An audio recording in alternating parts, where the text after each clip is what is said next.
Hello, कैसे हो आप सब लोग। हाजिर हूँ मैं और स्वागत करता हूँ आपका आप ही के अपने चैनल एग्जाम सक्सेस मंत्रा पे। तो जैसा कि आप लोगों को पता है, आजकल हम क्या कर रहे हैं, जो एलटी का पेपर 1 है या जो पार्ट फर्स्ट है उसके अंतर्गत हम जो हमारा यूनिट फर्स्ट है उसका अध्ययन कर रहे हैं। तो आपका ज़्यादा समय खराब ना करते हुए हम सीधे टॉपिक को आगे बढ़ाते हैं। कल हमने एजुकेशन यानी शिक्षा के बारे में बात की थी और आज हम बात करेंगे दर्शन के बारे में कि दर्शन क्या होता है और दर्शन से किस किस तरीके के क्वेश्चन आपके बन सकते हैं। तो देखिए, सबसे पहले तो आपका जो दर्शन है, दर्शन को इंग्लिश में हम क्या कहते हैं, फिलॉसफी कहते हैं। दर्शन को इंग्लिश में क्या कहा जाता है, आपका फिलॉसफी कहा जाता है। अब मैं जो सीधी सी बात करूं, जो ये दर्शन है ये या जो फिलॉसफी है, ये फिलॉसफी कौन सी भाषा का शब्द है, ग्रीक भाषा का शब्द है। कौन सी भाषा का शब्द है, ग्रीक भाषा का शब्द है। तो आपका तो एक क्वेश्चन तो यही बन गया, सीधे सीधे आपसे पूछा जाता है यानी फिलॉसफी यानी जो दर्शन है वो कौन सी भाषा का शब्द है, ग्रीक भाषा का शब्द है। अब ये जो आपका फिलॉसफी नामक शब्द है ये दो शब्दों से मिलकर बना है। किस किस से, फिलॉस प्लस सोफिया से मिलकर बना है। किस किस चीज से मिलकर बना है, फिलॉस प्लस सोफिया से मिलकर बना हुआ है। जिसमें आपका फिलॉस का अर्थ क्या होता है, प्रेम या लगाव, और सोफिया का अर्थ होता है ज्ञान। तो अब जो यहाँ पर आपका क्वेश्चन बन सकता है आपका इस तरीके से बन सकता है कि जो फिलॉसफी है, फिलॉसफी में सोफिया का अर्थ क्या होता है, इस तरीके से आपके पास बन सकता है। तो सोफिया का अर्थ क्या होता है, ज्ञान, और फिलॉस का अर्थ क्या होता है, प्रेम। यानी जो ये फिलॉसफी नामक शब्द है ये किस किस से मिलकर बना हुआ है, फिलॉस यानी लगाव और सोफिया यानी ज्ञान। तो इसका जो अगर हम दोनों को मिलाकर देखें तो इसके शाब्दिक अर्थ क्या हुआ, ज्ञान के प्रति लगाव को ही क्या कहा जाता है, आपका फिलॉसफी कहा जाता है। क्या कहा, ज्ञान के प्रति जो लगाव है आपका, ज्ञान के प्रति जो लगाव होता है उस लगाव को ही क्या कहा जाता है, फिलॉसफी कहा जाता है। ये तो इसका शाब्दिक अर्थ हो गया, ठीक है, ये क्या हो गया, इसका शाब्दिक अर्थ हो गया।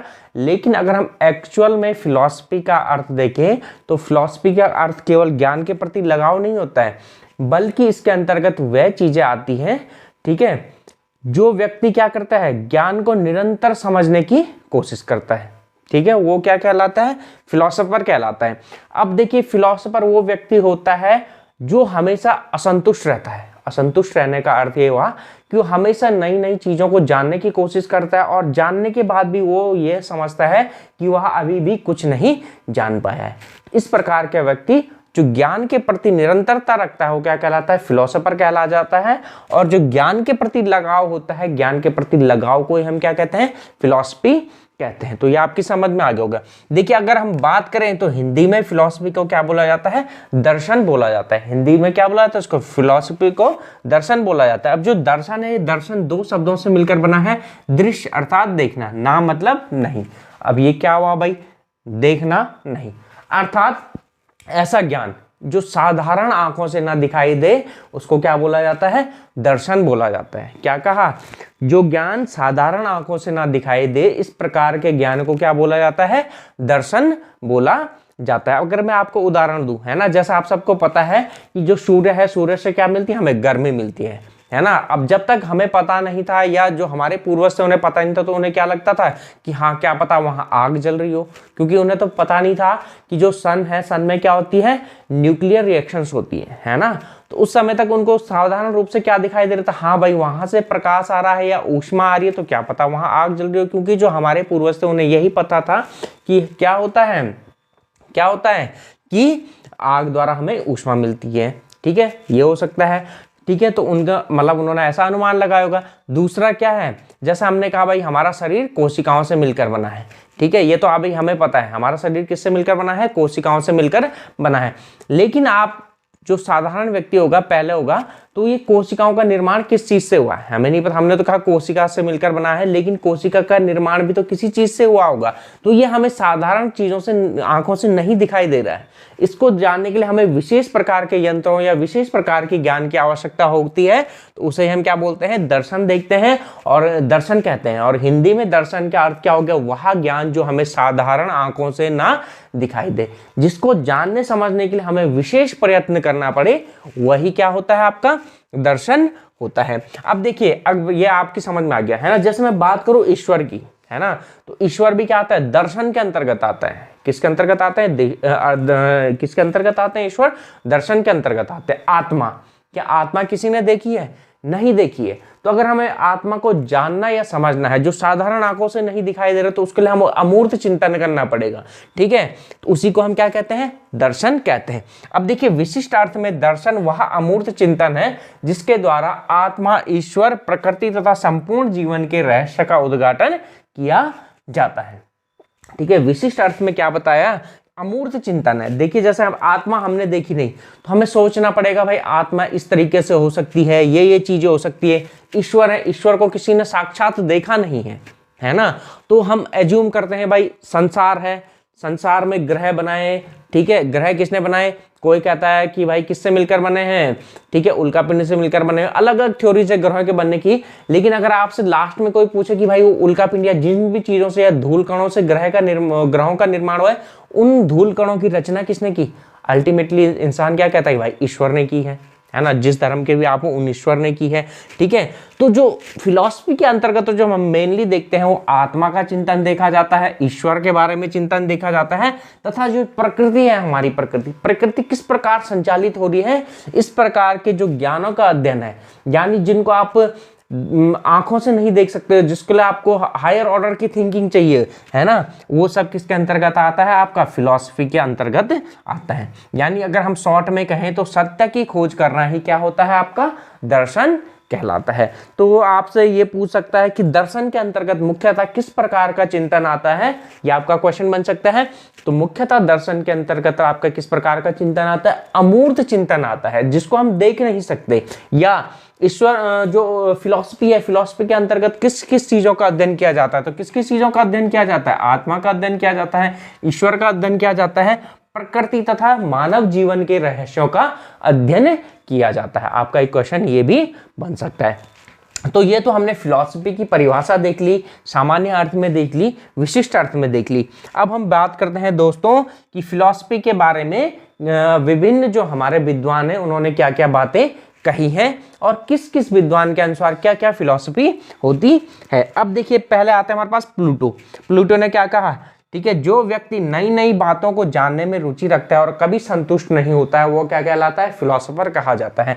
ठीक है, देखिए प्लूटो ने क्या कहा कि कोई भी व्यक्ति दार्शनिक कब कहलाता है, जब उस व्यक्ति के अंदर कुछ भी नई चीजों को जानने की जिज्ञासा हो और वो जितना उस चीज के बारे में जाने फिर भी उसको यह लगे कि वह उस चीज के बारे में अभी भी कुछ नहीं जानता है, यानी उसके अंदर उस चीज के बारे में और अधिक से अधिक जानने की चेष्टा हो, तो इस प्रकार का व्यक्ति क्या कहलाता है, आपका दार्शनिक कहलाता है। अब देखिए दूसरे जो दार्शनिक आते हैं हमारे पास क्या आते हैं, हेंडरसन आता है। तो हेंडरसन ने क्या कहा, जटिल समस्याओं का कठिन, अनुशासित तथा सावधानी से किया गया विश्लेषण ही क्या कहलाता है, दर्शन कहलाता है। जटिल समस्याएं यानी ऐसी समस्याएं जिनको सुलझाना क्या हो, कठिन हो, जैसे आत्मा हो गया, परमात्मा हो गया, ठीक है, इस प्रकृति में जो रचनाएं हैं उनके बारे में जो अध्ययन है, ठीक है, और ये अध्ययन किस तरीके से किया जाता है, कठिनाई से किया जाता है, क्योंकि जिस समय आप उन चीजों का अध्ययन कर रहे होते हैं आपके पास इस प्रकार के कोई विशेष उपकरण नहीं होते जिसके द्वारा आप उन चीजों को देख पाओ। और इनको करने में क्या होनी चाहिए, सावधानी भी होनी चाहिए और अनुशासन भी होना चाहिए। जब आप इस तरीके से किसी भी चीज का अध्ययन करते हैं तो वही क्या कहलाता है, आपका दर्शन कहलाता है। किसने कही थी बात, आपकी हेंडरसन ने कही थी। अगले आते हैं हमारे पास शोपेनहावर। तो शोपेनहावर नामक जो दार्शनिक थे या जो फिलोसोफर थे उन्होंने क्या कहा था कि संसार का प्रत्येक व्यक्ति जन्मजात दार्शनिक है। अब उन्होंने ऐसा क्यों कहा, क्योंकि जब भी कोई भी बच्चा होता है तो बच्चे के अंदर वो जिस भी चीज को पकड़ता है या छूता है तो उसके अंदर ये जानने की जिज्ञासा होती है कि ये चीज क्या है। तो इस आधार पर जो हमारे पास शोपेनहावर थे उन्होंने क्या कहा कि प्रत्येक व्यक्ति क्या होता है, जन्मजात दार्शनिक होता है, क्योंकि कोई भी व्यक्ति हो उसके अंदर किसी ना किसी चीज को जानने की जो जिज्ञासा है वो हमेशा ही रहती है। तो इसलिए शोपेनहावर ने क्या कहा था कि संसार का प्रत्येक व्यक्ति क्या है, जन्मजात दार्शनिक है। और अंत में आते हैं हमारे पास रसेल। अब रसेल ने क्या कहा था कि जो दर्शन का मुख्य उद्देश्य है वो क्या है, ज्ञान की प्राप्ति ही है। जैसे कि मैंने आपको कल बताया था कि प्रत्येक चीज का उद्देश्य क्या है, ज्ञान की प्राप्ति है, और उस ज्ञान की प्राप्ति के द्वारा मनुष्य क्या करता है, अपने जो स्किल्स हैं उन स्किल्स को इनहेंस करता है। ठीक है, तो यही बात आती है यहाँ पर। जो रसेल ने क्या कहा था, रसेल ने कहा था कि दर्शन का मुख्य उद्देश्य क्या है, आपके पास ज्ञान की प्राप्ति है। तो ये दर्शन के बारे में आपकी समझ में आ चुका होगा। अब हम करते हैं दर्शन की शाखाओं की बात। अब दर्शन की शाखाओं की, वैसे तो दर्शन बहुत डिटेल में है, लेकिन जो हमारे सिलेबस में है वो इतना ही है। दर्शन को समझने के लिए आप देखिए, जो हमारे दार्शनिक उन्होंने कई कई बुकें लिख रखी हैं अपने अपने दर्शन के ऊपर। तो दर्शन कोई छोटा सब्जेक्ट नहीं है, दर्शन अपने आप में एक बहुत PhD करने लायक सब्जेक्ट है, और इतनी है कि आप इसके अंदर जितना घुसता जाओगे आप कभी भी इसको समझ नहीं पाओगे, आपको बहुत मेहनत करनी पड़ेगी। लेकिन हमें क्या चलना है, अपने सिलेबस के अकॉर्डिंग चलना है। तो जो सिलेबस के अकॉर्डिंग था वो हमने देख लिया है। अब हम देखते हैं दर्शन की शाखाएं, कि दर्शन के अंतर्गत किन किन चीजों का अध्ययन किया जाता है, उनसे क्या क्या निष्कर्ष निकाला जाता है। अब दर्शन की शाखाएं देखना हमारे लिए इसलिए अत्यंत आवश्यक है क्योंकि उसके बाद हमने दर्शन और शिक्षा के बीच संबंध भी स्थापित करना है, कि दर्शन और शिक्षा एक दूसरे से आपस में किस तरीके से जुड़े हुए हैं। तो चलिए अब हम बात करते हैं दर्शन की शाखाओं की। ठीक है, तो जो दर्शन की शाखाएं होती है, दर्शन की मुख्यतः 4 शाखाएं मानी जाती हैं। कितनी शाखाएं मानी जाती हैं? दर्शन की 4 शाखाएं मानी जाती हैं। और देखते हैं एक एक करके किसने उन शाखाओं के बारे में बताया और क्या क्या वहां से निष्कर्ष निकाला जाता है। ठीक है, तो दर्शन की क्या होगी? शाखा, यानी पार्ट ऑफ द फिलॉसफी। तो देखिए सबसे पहली शाखा तो आती है हमारे पास, सबसे पहली शाखा आती है हमारे पास, ठीक है, जिसको हम बोलते हैं मेटाफिजिक्स। ठीक है, या जिसको क्या बोला जाता है आपके पास? तत्व मीमांसा। ठीक है, हिंदी में क्या बोला जाता है उसको? तत्व मीमांसा, तत्व मीमांसा, मीमांसा। ठीक है, तत्व मीमांसा। इंग्लिश में बोला जाता है इसको मेटाफिजिक्स। क्या बोला जाता है? मेटाफिजिक्स। अब देखिए सबसे पहले तो देखते हैं जो तत्व मीमांसा शब्द का अर्थ होता है क्या है। इसका अर्थ होता है सत्य का प्रकाश। क्या होता है इसका अर्थ? सत्य का प्रकाश, सत्य का प्रकाश। तो ये आपसे क्वेश्चन बन सकते हैं सीधे सीधे कि जो आपकी दर्शन की एक शाखा है तत्व मीमांसा, इसका अर्थ क्या होता है? इसका अर्थ होता है सत्य का प्रकाश। अब आपसे पूछा जा सकता है कि जो मेटाफिजिक्स यानी जो तत्व मीमांसा शब्द है, इसका प्रयोग सर्वप्रथम किसने किया था? तो इसका सर्वप्रथम प्रयोग किया था एंड्रोनिकस ने। ठीक है, किसने किया था इसका सर्वप्रथम प्रयोग? एंड्रोनिकस ने। किसने किया था आपके पास? एंड्रोनिकस ने इसका सर्वप्रथम प्रयोग किया था। किसका प्रयोग? तत्व मीमांसा शब्द का जो सर्वप्रथम प्रयोग किया था वो किसने किया था आपके पास? एंड्रोनिकस ने किया था। अभी जो तत्व मीमांसा शब्द है ये 2 शब्दों से मिलकर बना है, यानी जो मेटाफिजिक्स है, मेटाफिजिक्स 2 शब्दों से मिलकर बना है। किस किस से? Meta plus physics. अब देखिए इसका अर्थ क्या होता है, आपको समझने की आवश्यकता है कि इसका अर्थ होता क्या है। देखो तत्व का मतलब ठीक है, मेटा का मतलब होता है आपका परे। ठीक है, मेटा का अर्थ क्या होता है आपका? परे। क्या होता है? मेटा का अर्थ होता है आपके पास परे, यानी बियॉन्ड। ठीक है, बियॉन्ड यानी जो हमें दिखाई ना दे उसको हम क्या बोलते हैं? बियॉन्ड बोलते हैं। और जो फिजिक्स होता है, फिजिक्स का अर्थ क्या होता है आपके पास यहाँ पर? प्रकृति, यानी ऐसी चीजों का अध्ययन जो प्रकृति से परे हो, यानी जिनको समझने में आपको बहुत कठिनाई हो, वो किसके अंतर्गत आता है आपके पास? तत्व मीमांसा के अंतर्गत आता है। और जो तत्व मीमांसा होती है, तत्व मीमांसा में मुख्यतः हम किस किस चीज का अध्ययन करते हैं? ठीक है, आत्मा हो गया, ईश्वर हो गया और प्रकृति, प्रकृति। इन चीजों का अध्ययन किसके अंतर्गत किया जाता है आपके पास? इन चीजों का अध्ययन आपके पास किया जाता है मेटाफिजिक्स के अंतर्गत किया जा सकता है। ठीक है, जैसे मैं आपको उदाहरण के लिए बताऊं। ठीक है, आपने बोला कि दुनिया में जो भी पदार्थ है वो पदार्थ सारे के सारे किससे मिलकर बने हैं? परमाणु से मिलकर बने हैं। अब आप पढ़ चुके हैं जो परमाणु है, परमाणु किस किस चीज से मिलकर बना होता है? इलेक्ट्रॉन, प्रोटॉन, न्यूट्रॉन, मेसॉन, पाई मेसॉन, इन सब से मिलकर बना होता है। तो आपने बोला कि भाई इलेक्ट्रॉन, प्रोटॉन, न्यूट्रॉन से मिलकर परमाणु बना होता है। अब लेकिन आपसे यहीं पर कोई क्वेश्चन पूछ दे कि जो इलेक्ट्रॉन, न्यूट्रॉन, प्रोटॉन है, इसकी रचना किसने की है ना? इसकी रचना किसने की? ठीक है, तो अल्टीमेटली आप क्या जवाब दोगे? आपके पास कोई जवाब नहीं होगा। या अगर किसी ने आपके पास भविष्य में ऐसी खोज हो जाती है जो बता देता है कि इलेक्ट्रॉन, प्रोटॉन, न्यूट्रॉन किस चीज से मिलकर बने हैं, तो व्यक्ति आपसे ये पूछ सकता है कि जिस चीज से इलेक्ट्रॉन, प्रोटॉन, न्यूट्रॉन मिलकर बने हैं उसकी रचना किसने की? तो किसने की? तो आपके पास कोई जवाब नहीं है। यानी ऐसी चीजों का अध्ययन जिसका आपके पास कोई जवाब ना हो, उस चीजों का अध्ययन किसके अंतर्गत किया जाता है? तत्व मीमांसा के अंतर्गत किया जाता है। और जो आपको यहाँ से ध्यान रखने वाली बातें हैं वो किससे मिलकर बना है? इसका अर्थ क्या होता है? तत्व मीमांसा का अर्थ होता है सत्य का प्रकाश। और इसके शब्द का प्रयोग यानी मेटाफिजिक्स का सर्वप्रथम प्रयोग किसने किया था? आपका एंड्रोनिकस ने किया था। ये 2 शब्दों से मिलकर बना है मेटा प्लस फिजिक्स। मेटा का अर्थ होता है परे, ठीक है। प्रकृति का अर्थ फिजिक्स का अर्थ क्या होता है, नेचर, यानी ऐसी चीजों का अध्ययन जो प्रकृति से परे है, उसका अध्ययन किसके अंतर्गत किया जाता है, तत्व मीमांसा के अंतर्गत किया जाता है। अब दूसरा आता है हमारे पास, क्या आता है, ज्ञान मीमांसा। ठीक है, दूसरी चीज आती है हमारे पास, क्या, ज्ञान मीमांसा। ज्ञान मीमांसा, अब देखिए जो ज्ञान मीमांसा होती है, ज्ञान मीमांसा को अंग्रेजी में क्या अंग्रेजी में क्या बोला जाता है इसको, ठीक है, एपिस्टेम बोला जाता है। क्या बोला जाता है, एपिस्टेम बोला जाता है। क्या बोला जाता है इसे, एपिस्टेम बोला जाता है। अब देखो यहां पर भी क्या है, इसका सर्वप्रथम प्रयोग किसने किया था, या इसका अर्थ होता है क्या है, ज्ञान मीमांसा का अर्थ होता है ज्ञान का स्वरूप। ज्ञान मीमांसा का अर्थ क्या होता है आपके पास, ज्ञान का स्वरूप, यानी ज्ञान किस किस प्रकार से निर्मित हुआ, यानी किसी चीज के बारे में आप जो भी जानते हैं वो किस किस तरीके से बनी हुई है। ठीक है, जैसे मैं अभी बात कर रहा था परमाणु की, तो ये परमाणु किस प्रकार निर्मित हुआ, यानी परमाणु किस प्रकार बन रहा है आपका, इलेक्ट्रॉन प्रोटॉन न्यूट्रॉन से मिलकर बना है। लेकिन अब ये जो इलेक्ट्रॉन प्रोटॉन और न्यूट्रॉन होते हैं ये परमाणु में कहाँ रहते हैं, तो सबको पता है, जो साइंस वाले बच्चे होंगे, इलेक्ट्रॉन नाभिक के चारों ओर घूमते हैं, और जो प्रोटॉन और न्यूट्रॉन होते हैं वो कहाँ रहते हैं, नाभिक में रहते हैं। यानी ज्ञान मीमांसा का अर्थ क्या हो गया कि किसी भी चीज का स्वरूप, यानी जो चीज आप देख रहे हो वो किस तरीके से बनी हुई है, यानी किस किस चीज से मिलकर बनी हुई है, जिस जिस चीज से वो मिलकर बनी है वो चीजें उसमें कहाँ कहाँ स्थित है। इसी चीज को क्या बोला जाता है आपका, ज्ञान मीमांसा या एपिस्टेम या ज्ञान का स्वरूप बोला जाता है। अब देखिए अगर हम बात करें तो ये भी आपके दो शब्दों से मिलकर बना है। ठीक है, एपिस्टोमोलॉजी, क्या बोला जाता है इसको, एपिस्टोमोलॉजी बोला जाता है। तो एपिस्टोम प्लस लॉजी, तो किस किस से मिलकर बना है, ये आपका एपी प्लस लॉजी, एपिस्टोमोलॉजी, जिसका अर्थ क्या होता है, ज्ञान। ठीक है, एपी का मतलब क्या होता है, ज्ञान, और लॉजी का अर्थ क्या होता है आपका, ठीक है, अभी मैंने आपको बताया था लॉजी का अर्थ क्या होता है आपके पास, विज्ञान। लॉजी का अर्थ क्या होता है, विज्ञान, यानी ज्ञान का विज्ञान। ठीक है, ज्ञान का विज्ञान को क्या बोला जाता है, एपिस्टोमोलॉजी बोला जाता है। और इसका अर्थ क्या होता है, ज्ञान का स्वरूप, यानी जो भी चीज आपको दिखाई दे रही है वो चीज किस किस प्रकार से निर्मित हुई है, उसी को क्या बोला जाता है, आपका एपिस्टोमोलॉजी बोला जाता है। और देखिए अगर मैं आपसे बात करूं तो इस शब्द का प्रयोग सर्वप्रथम किसने किया था, जे.एफ. फेरीवर ने किया था। ठीक है, किसने किया था इसका प्रयोग, जे.एफ.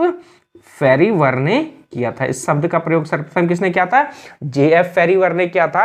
और मैंने बताया इसके अंतर्गत किस किस चीज का अंतर्गत किया जाता है, वस्तु के स्वरूप का अध्ययन किया जाता है। ठीक है, वस्तु के स्वरूप का अध्ययन किया जाता है, यानी किसी वस्तु का निर्माण किस प्रकार से हुआ है, ठीक है, उसका अध्ययन किसके अंतर्गत किया जाता है, ज्ञान मीमांसा या एपिस्टोमोलॉजी के अंतर्गत किया जाता है। ठीक है, उसकी वस्तु की उत्पत्ति किस प्रकार हुई है, वस्तु की उत्पत्ति किस प्रकार हुई है, ठीक है, वस्तु की सीमा क्या क्या है, यानी उस वस्तु में क्या क्या कमियां हैं, इन सारी चीजों का अध्ययन किसके अंतर्गत किया जाता है, ज्ञान मीमांसा के अंतर्गत किया जाता है। और अगर मैं यहीं पर तीसरी बात करूं तो तीसरी चीज आती है हमारे पास, मूल्य मीमांसा। क्या बोला जाता है, मूल्य मीमांसा। अब मूल्य मीमांसा क्या होती है, ठीक है, तो देखो मूल्य मीमांसा होती है, इस जो आपके पास मूल्य मीमांसा है इसका अर्थ होता है ज्ञान के चयन के मानक। ठीक है, इसका अर्थ क्या होता है, ज्ञान के चयन के मानक, या इसको आपका इंग्लिश में बोला जाता है एक्सियोलॉजी। ठीक है, क्या बोला जाता है इसको, एक्सियोलॉजी बोला जाता है। क्या बोला जाता है इसको, इंग्लिश में बोला जाता है एक्सियोलॉजी। इसका अर्थ क्या होता है, ज्ञान के चयन के मानक। ठीक है, ज्ञान के चयन के मानक, ज्ञान के चयन के मानक, एक्सियोलॉजी, ज्ञान के चयन के मानक। अब देखिए, अब यहां पर आप बात आती है, ठीक है, किस किस चीज से मिलकर बना है, एक्सियो यानी मूल्य, और लॉजी मतलब विज्ञान। अब ये भी दो शब्दों से मिलकर बना है आपके पास, किस किस चीज से, एक्सियो प्लस लॉजी। एक्सियो का अर्थ होता है आपके पास मूल्य, और लॉजी का अर्थ क्या होता है, विज्ञान, यानी मूल्य का विज्ञान।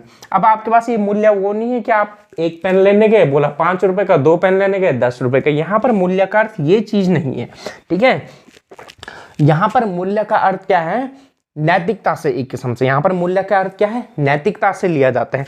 देखिए मैंने कहा, जैसे हमने कहा कि झूठ बोलना क्या है, पाप है ना, तो ये क्या हो गया, मूल्य हो गया, यानी नैतिकता हो गई, हमारा मूल्य आ गया कि भाई झूठ बोलना क्या है, पाप है। लेकिन मैं अगर वहीं पर बात करूं कि अगर मैं किसी की जान बचाने के लिए झूठ बोल रहा हूं तो क्या वो भी पाप है, तब वो पाप नहीं है। यानी परिस्थितियों के अनुसार जब हम किसी चीज की अध्ययन करते हैं तो उसी को क्या बोला जाता है, आपका मूल्य मीमांसा बोला जाता है। ठीक है, जैसे हमने क्या कहा कि अन्न की बर्बादी करना क्या है, पाप है, लेकिन वहीं अगर वो अन्न क्या हो चुका है, आपका खराब हो चुका है, तो फिर हम उसको खाएंगे नहीं, क्योंकि अगर हम उसको खाएंगे तो उससे हम क्या पड़ जाएंगे, बीमार पड़ जाएंगे, तो वहां पर उसको फेंकना ही क्या होगा, उचित होगा। यानी परिस्थितियों के अनुसार ज्ञान का चयन, ज्ञान के मानक, ज्ञान के चयन के मानक, तो समझ रहे हो आप, ज्ञान तो आपके पास है लेकिन उसका सही प्रकार से चयन करना, यानी उसका मूल्य का निर्धारण करना, हाँ भाई ये सही है या गलत है, उसी को क्या बोला जाता है, आपका एक्जियोलॉजी बोला जाता है या मूल्य मीमांसा बोला जाता है। अब ये जो मूल्य मीमांसा शब्द है, इसका सर्वप्रथम प्रयोग किसने किया था, आपका पॉल लैपी ने किया था। इसका प्रयोग किसने किया था, आपके पास पॉल लैपी ने किया था। तो ये आपकी समझ में आ चुका होगा। ठीक है, तीसरा जो इसका शाखा थी वो क्या थी, आपकी मूल्य मीमांसा। मूल्य मीमांसा को क्या बोला जाता है, एक्जियोलॉजी बोला जाता है, यानी ज्ञान के चयन के मानक। जो मैं आपको लिखवा रहा हूँ ये सारे इंपॉर्टेंट है, आपके पेपरों में पूछे जा सकते हैं और पुराने पेपरों में पूछे भी गए हैं कई जगह। ठीक है, तो मैं आपके लिए जो मटेरियल ढूंढ के ला रहा हूँ वो इस तरीके से नहीं ला रहा हूँ कि हाँ आपको केवल समझा लिख दिया और हो गया। ये मटेरियल मैं आपके लिए इस तरीके ला रहा हूँ जो पुराने कहीं ना कहीं MA साइकोलॉजी या इस तरीके के पेपरों में आ चुके हैं, और इसका मैं आपको पूरा का पूरा अर्थ समझाने की कोशिश कर रहा हूं। तो मूल्य मीमांसा को पूछ लेगा अंग्रेजी में क्या बोलते हैं, एक्जियोलॉजी बोलते हैं। इसका अर्थ होता क्या है, यह बदल देगा, एक्जियोलॉजी का अर्थ क्या होता है, तो क्या होता है, ज्ञान के चयन के मानक। को मैं आपको समझा चुका हूं, आप इसको सीधे सीधे इस तरीके से समझ सकते हो, नैतिकता। ठीक है, नैतिकता यानी कोई चीज कब गलत हो सकती है, कब सही हो सकती है, उसी को हम क्या बोलते हैं, मूल्य मीमांसा बोलते हैं। और जो अंतिम शाखा आती है वो क्या आती है हमारे पास, तर्क मीमांसा या तर्क। ठीक है, अंतिम शाखा आती है हमारे पास तर्क मीमांसा, तर्क मीमांसा। अब देखिए तर्क मीमांसा के द्वारा होता क्या हमारे पास, ज्ञान को प्राप्त करने का साधन। ये क्या है आपके पास, ज्ञान को प्राप्त करने का साधन, ज्ञान को प्राप्त करने का साधन। ठीक है, तर्क मीमांसा क्या है आपके पास, ज्ञान को प्राप्त करने का साधन है। अब देखिए किस तरीके से ज्ञान को प्राप्त करने का साधन है। जैसे कि आपको पता है, हमने शुरू में क्या बताया था कि जो फिलॉसफी का अर्थ ही क्या होता है कि कोई वह व्यक्ति जो ज्ञान को पाने के लिए हमेशा उसके पीछे पड़ा रहता है और कभी भी संतुष्ट नहीं होता है। तो ज्ञान की प्राप्ति आपको कैसे होगी, तर्क के द्वारा ही होगी, है ना। जैसे आपने कोई चीज देखी तो आपने पूछा भाई ये चीज क्या है, मतलब आपके मन में जिज्ञासा आई। ठीक है, तो जिज्ञासा आई तो आपने पूछी कि ये चीज क्या है, सामने वाले व्यक्ति ने जवाब दिया कि ये चीज ये है। आपने पूछा इस चीज की उत्पत्ति कैसे हुई है, यानी इस चीज का निर्माण कैसे हुआ, सामने वाले को पता था, उसने जवाब दिया। फिर आपने पूछा अच्छा इस तरीके से बनी है, तो जिस चीजों से मिलकर ये बनी है वो चीज किससे मिलकर बनी है ना। तो इस तरीके से यानी तर्क करना, जिस चीज के बारे में आपको पता नहीं है उस चीज को जानने के लिए पूछते रहना, पूछते रहना, पूछते रहना, उसी को क्या कहते हैं, तर्क मीमांसा कहा जाता है। और तर्क मीमांसा के द्वारा ही हमें क्या होती है, ज्ञान की प्राप्ति होती है। यानी आप जितना ज्यादा किसी चीज के बारे में पूछोगे उतना ही ज्यादा आपको उस चीज के बारे में लोग बताएंगे, और अगर किसी को नहीं पता है तो आप उतना ज्यादा उस चीज पर सोचने का प्रयत्न करोगे। और ठीक है, तो वही क्या कहलाती, तर्क का मतलब यहां पर ये नहीं कि केवल दूसरे के साथ वाद विवाद करना, वही तर्क नहीं आता है। तर्क मीमांसा के अंतर्गत क्या है, आपको नहीं पता है तो आप दूसरों से पूछोगे, किसी को नहीं पता है तो आप अपने से सोचने का प्रयत्न करोगे। ठीक है, अमूर्त चिंतन करोगे कि इसमें क्या क्या हो सकता है, क्या क्या हो सकता है। भले ही आपने उस समय जो भी आप तर्क बनाओगे या जो भी आप कॉन्सेप्ट बनाओगे वो गलत भी हो सकते हैं, है ना। भविष्य में जब खोज होगी तो तब देखा जाएगा वो सही है या गलत है, लेकिन आपको उसके लिए कुछ ना कुछ तर्क करने पड़ेंगे, यानी कुछ ना कुछ आइडियोलॉजी बनानी पड़ेगी कि ये चीज इस तरीके से हो सकती है।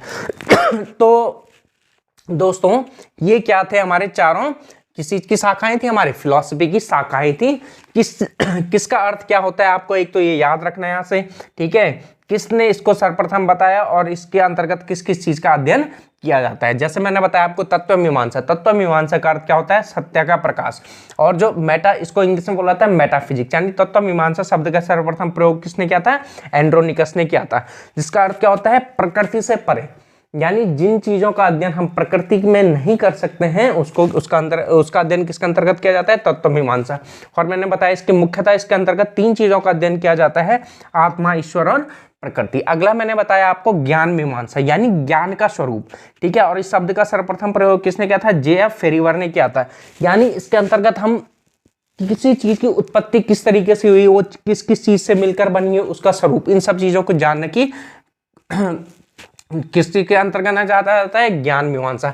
तीसरा मैंने बताया आपको मूल्य मीमांसा, जिसको हम बोलते हैं एक्जियोलॉजी यानी ज्ञान के चयन के मानक। और इसका सर्वप्रथम प्रयोग किसने किया था? पॉल लेपी ने किया था। मैंने बताया आपकी क्या है? एक किस्म की नैतिकता है, यानी कौन सी चीज कहां पर गलत हो सकती है, कहां पर सही हो सकती है। एक ही चीज दो अलग अलग परिस्थितियों में सही भी हो सकती है और गलत भी हो सकती है, ठीक है। अब देखिए अगला लास्ट में मैंने क्या बताया आपको? तर्क मीमांसा। तर्क मीमांसा क्या है? ज्ञान को प्राप्त करने का साधन है। तो ठीक है दोस्तों, आशा करता हूँ कि जो मैंने आपको बताया वो आपकी समझ में आया होगा। और अगर आपके मन में कोई भी डाउट होता है तो आप तुरंत अपना डाउट रेज कर दीजिए, मैं अगले दिन उस डाउट को सॉल्व करने की पूरी कोशिश करूंगा।